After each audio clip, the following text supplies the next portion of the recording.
Maayong hapon. O, 'di ba? Hapon naman ako nakabugtaw, 2:00. Kung makita niyo naka-red lipstick na ako kay gindulong ko ya ang anak ko kaina. Nagbalik ako sa tulog, tapos amo na. 2:00 na naman ako nakabugtaw. Pero sa pagbugtaw ko, guys, naisip ko magkaon sang takway. So, mamukbang kita sang takway. Oh my God, takway nga may uga, tamban nga uga. Oh my gosh. Lantawa kay may adlaw. Manami ang sikat sang adlaw kaya makalakat ako. Pakita. O, di ba? O, kamusta yan?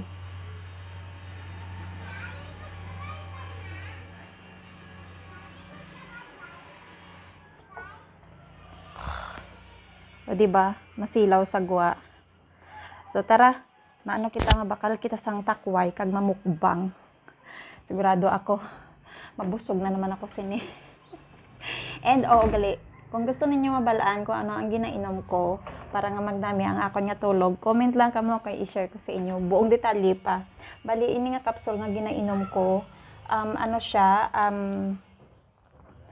magdami imo tulog, pam-blooming ko, no? About sa blooming, hindi ako sure. Kaya syempre, ga-star ako sa isla, pero kung kisaga sunbathing ako, gagwa ako sa adlaw, so hindi ako sure sa blooming. Shit, mainit. Tapos, sa lagas ang buhok, muna na-notice ko nga nag-lessen ang lagas ang buhok ko. Tapos, kapag inumon ko siya, naga-less man ang pagka-permi ko nga naga-craving sa food. So, kapag hindi ko siya inumon, kaya ginainom ko siya twice a day. So, sa gabi, kapag hindi ko siya inumon, muna pagkaaga, pagbugtaw ko, muna gutom ako. So, nagdesisyon ako nga mag-take sa nga nga capsule, kay hindi ko kaya punggan ang sarili ko. Kay bisan busog na ako. Tapos, inabala nga daw wala na space sa tiyan ko. Gutom mo na ako gapon, so gakaon ako. So, yan makaon ako sa takway, kay gintry ko siya nga hindi inumon kagabi, so amo ni ang na-notice ko, kapag hindi ko siya pag inumon, gabalik ako sa dati nga, permi ako gutom. Kapag permi ako busog, ginahapo ako. Natandaan ko ang advice ng doktor sa akon, hindi ako pwede magpabusog-busog sobra. Dapat kapag busog na ako para hindi ako pag-atakiho sa akon hyperventilation, whatever is that. Tapos less sa kape, so whatsoever. So kung gusto niyo mabalaan, comment lang kamo, mangkot lang kamo ah. So tara na, malakat na kita. Ari nagali ako sa market, diri ako nagkadto sa may crops. So sa kilid sang crops may market diri, tapos nakita ako ining takway. O di ba kita nyo naman mga dagkuan. May ginabaklan ako sa takway diri banda sa amon kaso gagmay. So diri ang ilang nga takway tig 200 ang kilo. So ginhimo ko na lang sang tunga since ako lang ang nagakaon. So habang gawla tawo sang takway, nagbakal ako sang shake. Tapos muna nakainom ako sang shake tungod mainit. So ang gibakal ko galing nga takway 3/4. So ang 3/4 is 150 ang kilo ang ilang takway 200. Tapos nakita ko ang dahon kamote. So syempre nagbakal man ako pati dahon kamote. Lubuson na since ari naman ako diri sa market, lubuson na lang. So ang bugkos ang ilang nga dahon kamote 50. Pero ang amo nila nga bugkos pulo. So ginkuha ko duha ka bugkos. Tapos ang paborito ko nga ugat tamban, di ba? Tamban ang paborito ko nga uga, guys. Kay ang iya nga unod manami kong maluto ga pink nga pagka red na balay. So muna siya ang paborito ko nga ugat. Tapos syempre nagbayad na ako, kay mauli na ako, kay kainit gijambot na lang. Wala pa nga nadaan ako naka sunblock ba? Sana all sunblock. Charot lang. Ay, so tara na, mapuli na kita. Kaso habang kapapuli ako, pagwa ako tani sa crops, nakita ko ining lansones sa kadagko. Tapos ang kilo sang lansones 150 lang. Samantala dito sa amon nga Loyo banda sa balay 200. So syempre di rin ako nagbakal sang lansones kay dagko pa, maliban sa mura dagko pa, o di ba? Kailangan ano ka, smart ka sa mga ginabakal mo. Charot. Smart, sana all smart. Tapos ang akon bala nga shake, dutay ko lang mabilin. Agoy ah. Ari nagali ako sa e-trike nakasakay. So malapit lang ako sa malapit, sana all malapit. Malayo-layo pagali ako diri sa balay. Tapos habang nagasakay bala ako diri sa e-trike, struggle is life. Mabudlay ang manindahan nga ikaw lang mag-isa, tapos bit-bit mo tanan, no? Ulan to lang ako ng pisyo. Ang mabudlay nga daan diri kay may bit-bit ako nga coconut juice. So ang coconut juice na lungan ko hindi mapusa ang plastic. Pagkatapos, ari na, is time to hugas-hugas. Hugasan na natin ang ating mga pinamiling gulay kasi ang mga ano dyan, ang mga alikabok dyan. So, ang una ko galing ang ginugasan ang lansones. Excited na bala ako magluto. Pero gintistingan ko bala ang lansones. Syempre ginugasan ko matamis. O, di ba? Matamis. Diri sa mong loyo sang balay. May baligya man nga lansones. Kaso, ay, 2 pesos lang niya kadag ko. Reklamado rin, no? So, ari na, naghugas na ako sang lansones. Tapos, pambutan ko na sa amon nga prutasan. Actually, nagpamakal man ako prutas kahapon. Pero syempre, gapangulikta ako prutas. Ay, sana all gapangulikta. Charot lang. Syempre, kauno ng prutas alangan palubukon lang. So, dire gali, nagbakal ako sang dayok, no? Maliban sa uga nga may arak kita, nagbakal man ako sang dayok. So, ang dayok, tigpulo, ang muna kadak mo, kung binakal ko, 20 pesos. O, diba? Nakita yun na karon kung ano ang gamiton ko sa dayok. Basta lantawan nyo lang bala karon. So ari gali ang aton nga hugasan taman ini isa-isa sila tanan. Syempre hindi naton paglutoon nga wala ugas-ugas, diba? Ano ka? So sa takway gali, kung maghugas ako sa takway, nagaputos ako sang kamot kay ang takway bala makatol. Basta makatol ang takway, kung sino nakakilala sang takway. Ano, wala bala ko kabalo kung anong tawag sin sa Tagalog. Anong tawag sang takway sa Tagalog man? Basta nagaputos ako sang glove sa kamot kay ang takway katol-katol katama, pati ang iya nga dahon bala nga abalong makatol man. Amo na nga dapat kung maghimay ka mo sini, may putos ka mo nga gloves para nga hindi ka mo pagpangatlan.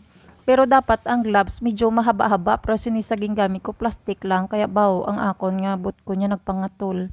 So dire gali, ginkumos ko siya sa may asin sa rock salt, kaso hindi ako satisfied, may mga panit-panit pa kaya gindesisyonan ko nga limpyuhan. Ang gusto ko naman sa takway medyo clean ang panit. Syempre hindi madula ang aton nga bawang. Tapos ang karwagan ta giant, syempre damo ang takway, kailangan lutoon siya sa dako man nga karwagan.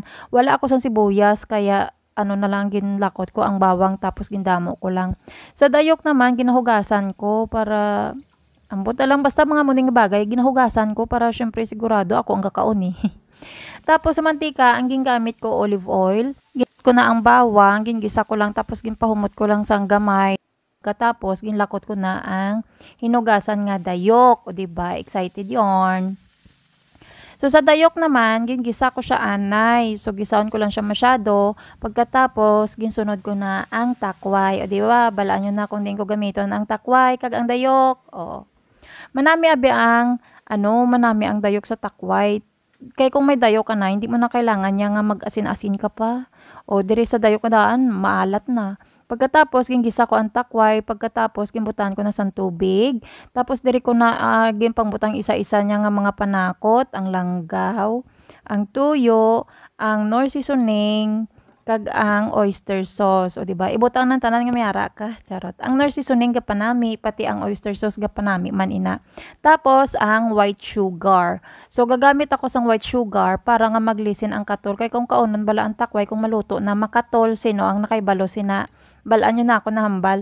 So, sa takway gali, ini ang ginatawag nga adobo. O, diba?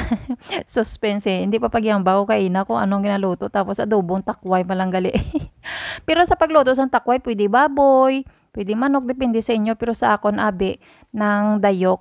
Pagkatapos, magic sarap. So, kung makita ninyo, wala na ako nagbutang sang asin ha. Kaya may dayok nakita, kag may mga tuyo, kag oyster sauce, maalat na na. Tapos, sa uga naman, ginhugasan ko.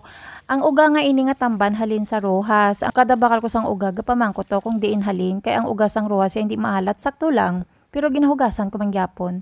Ari na ang takway matagaluto gabukal na yon. Excited na ako tapos bala mahumot, embot na lang Tapos habang nagahulat ako sang takway, nagluto man ako sang bugas, kailangan magtigaan kay syempre makaon kita, mamukbang kita, wala bugas, alangan takway lang, di ba?